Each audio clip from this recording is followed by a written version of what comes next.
मैं आपसे पूछना चाहती हूँ कि जो मेडिकल इंडस्ट्री ने एक हवा बनाया हुआ है या एक पिक्चर पेंट की हुई है कि ये सब चीज़ें अगर आपको होती हैं लाइक डायबिटीज़ या ब्लड प्रेशर या any type of kidney problem तो आपको लाइफ लॉन्ग मेडिकेशन पे जाना पड़ता है. This is what the mindset is. तो ये क्या पेशेंट्स को नहीं समझ आता कि अगर आप कह रहे हैं कि दैट्स नॉट द केस तो पेशेंट्स क्यों इस चीज़ में अभी तक फंसे हुए हैं? देखिए, सबसे इम्पोर्टेंट बात, we have to understand the psychology of the human mind. Human mind believes in the repetition. मतलब एक ह्यूमन माइंड वही चीज़ को अडॉप्ट करता है जो रिपीटेडली वो देखता है, सुनता है. कोई एक झूठ हज़ारों बार अगर बोली जाए और हज़ारों तरीके से, तो human brain assume it to be truth, right. So that is ये दिस जो साइकोलॉजी के स्टूडेंट वो समझेंगे इस बात को. ये कॉन्सेप्ट को कहते हैं इल्यूजन ऑफ ट्रूथ थ्योरी. ये अपने आप में एक पूरा साइंस है कि मान लो आपको किसी XYZ इंसान को कोई पर्टिकुलर चीज़ बिलीव कराना है, उसको अगर कॉन्टिन्यूसली एक ही झूठ को कई बार बोलेंगे, ये पता होते हुए कि झूठ है वो, but the mind brain beliefs it. So that's what is happening. TV के थ्रू, अखबार के थ्रू, डॉक्टर्स के थ्रू बार बार बोले जा रहे हैं. वो पाइल अप होता जा रहा है दिमाग में, and when it is pile up to a particular extent, brain assumes यही सत्य है. तो अगर आप जैसे कई लोग जो इसको सत्य नहीं मानते या नहीं बताते, आपको लगता है उनकी आवाज़ नहीं सुनी जाती ज़्यादा? नहीं, तो हमें भी उतना लाउडली बोलना पड़ेगा, उतनी बार बोलना पड़ेगा. तो कुछ लोग हैं जो कि उतनी जल्दी इन्फ्लुएंस नहीं होते हैं रेपुटेशन से, वो लोग पहले सुनेंगे. थोड़े से लोग होते हैं 5% those who are logical minded, right, rather than being emotional being, they are intelligent being. वो लॉजिक समझते हैं, वो एविडेंस चाहते हैं, then they take the decision. So वो 5% जो हैं वो बिलीव करेंगे, वो फटाफट उसको समझेंगे, and they will try to adopt, and they can be out of the trap. Sir अभी मतलब कुछ सालों में ही डायबिटीज़ के बारे में, इसके रिवर्सल के बारे में बहुत बातें हो रही हैं. बहुत सारे डायबिटीज़ रिवर्सल कोचेस भी पैदा हो गए हैं इस को लेके. Doctors obviously say that it can only be managed, मतलब कंट्रोल है, ख़त्म, रिवर्स नहीं हो सकती. But I think you have a different opinion. आप इसको बिल्कुल कहते हैं कि बिल्कुल रिवर्सिबल है और पॉसिबल है. Why is there such a shift in opinion और कैसे ये पॉसिबल है? देखिए, आज से अगर हम बात करें, आज से 2018 तक, तब तो डॉक्टर्स रिवर्स को भी नहीं मानते थे. अब तो एटलीस्ट ये हो गया कि रिवर्स हो सकती है, यहाँ तक तो पहुँचे. 2018 से पहले, 2018 में आई प्रूव कि आम खाने से डायबिटीज़ ठीक होता है, फल खाने से ठीक होता है. आजकल अब डॉक्टर्स बोलने लगे हाँ फल खाना चाहिए, मीठे फल भी खाने चाहिए. और अब डॉक्टर्स बोलने लगे दूध नहीं पीना चाहिए अगर डायबिटीज़ को कंट्रोल में रखना है या ठीक करना है. तो धीरे धीरे धीरे धीरे they have to come to the truth. आना ही पड़ेगा. जब बहुत सारे लोग हैं जो दवाई फ्री हो गए, तो क्या बोलेंगे वो? तब अपने मुंह छुपाने के लिए सिर्फ ये बोल देंगे ये तो टेम्प्रेरी है, ये तो हनीमून पीरियड है, कुछ ना कुछ ऐसा बोलेंगे. बिकॉज उनको भी उन्हीं पेशेंट को जवाब देना है जिन पेशेंट को उन्होंने हज़ारों दवाइयाँ खिलाई और लाखों रुपए की दवाई खिलाई, सालों साल से खिलाया. तो they are also answerable to them. तो एक बीच का रास्ता अपना लो कि भाई हाँ पर ठीक नहीं हो सकता, जबकि ये तो ठीक हो सकता है. ठीक होने का मतलब what is the difference between reversal and cure? Reversal means कि आपने दवाई फ्री हो गए, still the blood sugar is normal, लेकिन आप एक स्ट्रिक्ट डाइट, एक रिजीम में हो. जैसे उस रिजीम से बाहर गए तो आपका ब्लड शुगर दोबारा से हाई हो जाएगा. That is called reversal. Cure मतलब कि अब आपका बॉडी एक ऐसे स्टेट में आ गया, आप कुछ मर्जी खाओ, जो मर्जी करो, लेकिन आपका ब्लड शुगर तब भी एक रेंज के अंदर ही रहेगा. That is called cure.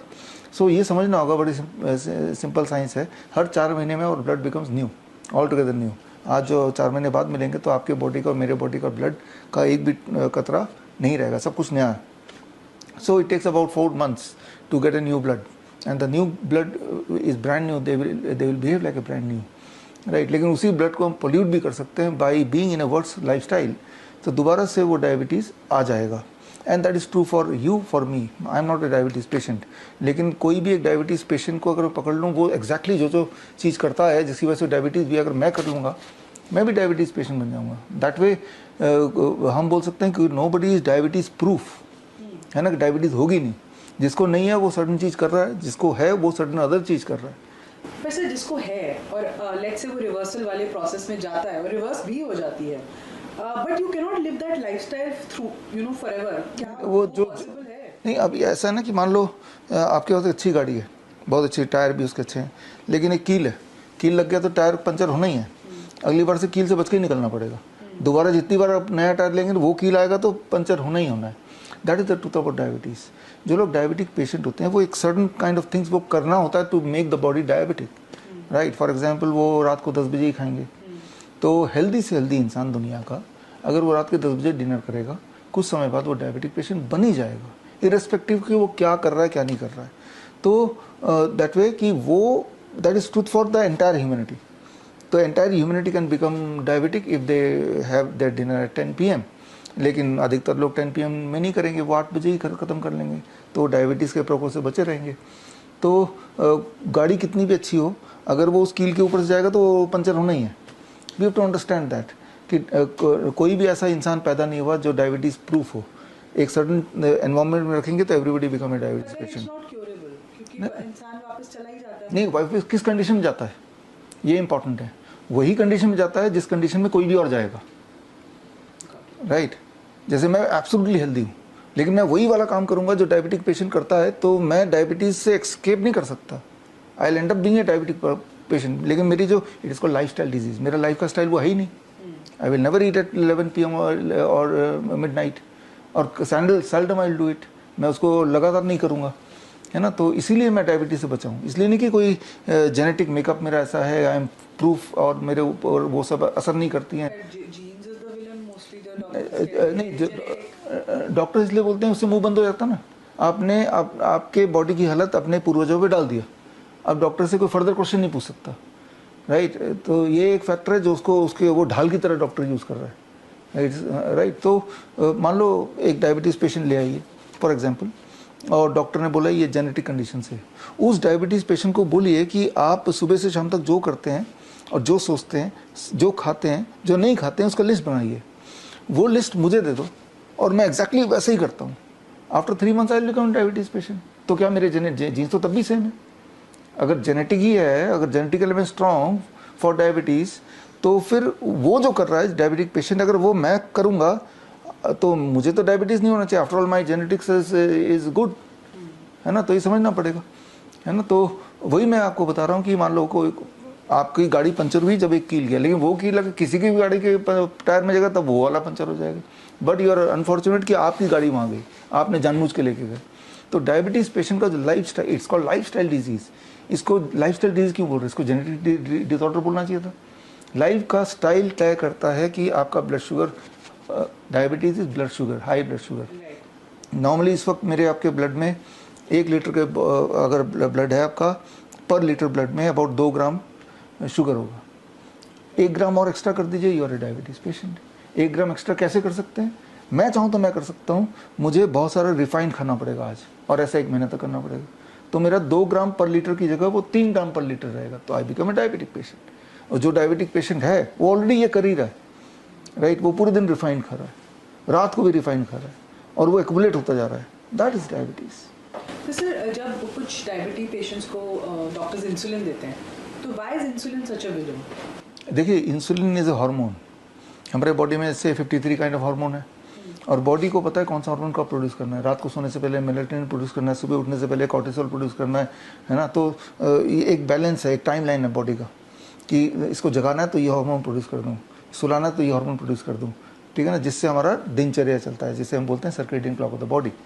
तो बॉडी में 53 तरह के हार्मोन है। बॉडी ने सबको एक दूसरे को कनेक्टेड है। उनमें से एक इंसुलिन को बाहर से दिया जा रहा है, तो बॉडी को नहीं पता कितना आ रहा है बाहर से, पूरा झटका लग गया बॉडी पे। Insulin is the growth hormone. Growth hormone causes tumour, it causes cancer. Cancer का मतलब क्या है? एक ट्यूमर इज ग्रोथ। तो insulin will excess insulin in the body from outside will cause cancer. It causes cancer, it causes kidney failure, it causes all kind of disease.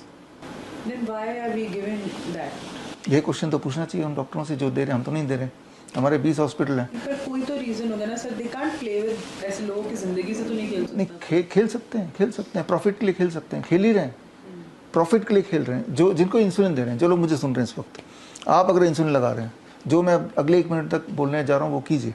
12 बजे तक सिर्फ फल खाइए, पेट भर के, मीठे फल, खट्टे फल, जो मर्जी। लंच से पहले आप सलाद खा लीजिए 300-400 ग्राम, और उसके बाद लंच कीजिए, जो भी खा रहे हैं। डिनर से पहले भी ऐसे ही कीजिए।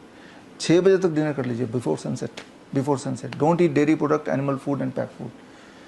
2-3 दिन में आपका इंसुलिन नीचे आ जाएगा। इंसुलिन लेने के लिए जो मात्रा रिक्वायरमेंट है, जीरो भी हो सकती है। बड़ी से बड़ी बीमारी का आसान से आसान इलाज घर बैठे ही हो सकता है। अधिक जानकारी के लिए कांटेक्ट करें नियरेस्ट डॉक्टर BRC clinic@home।